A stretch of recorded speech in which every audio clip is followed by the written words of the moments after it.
Jake, bakit naman? Nabalitaan mo na ba? Nabalitaan yung alin? Si Clyde, na-hold up tapos dinukot na rin siya. Dinukot tapos kinidnap. Paano mo nalaman yun? Ito, kita ko dito. Nakakatakot nga Ito, tingnan mo dali. Anong klaseng cellphone ba yan?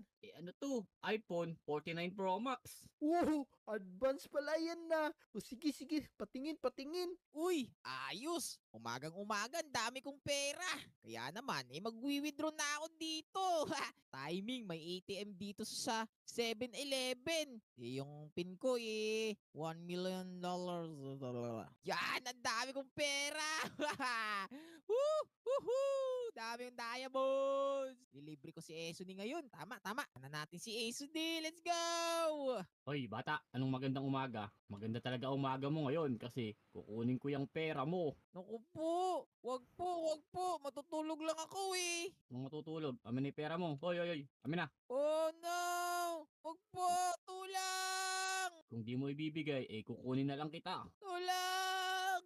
Lah, grabe pala yung nangyari kay Clyde, ano? Oo, nakakatakot nga ano, tulungan na ba natin? Tara, tara, hanap. Tara, tara, doon na sa 7-Eleven.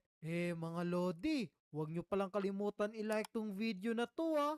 I-like nyo na para maligtas na namin si Clyde. Dali-dali, baka abutan pa natin yung mandurukot na yun. Di ba dito lang yun banda? Asan ba yung mga pulis dito? Hindi ba nagbabantay sila? Baka hinabol na rin nila. Tinulungan si Clyde kasi makikita agad nila yun. Kaya nga ano, dito yun di ba? Oo, dito.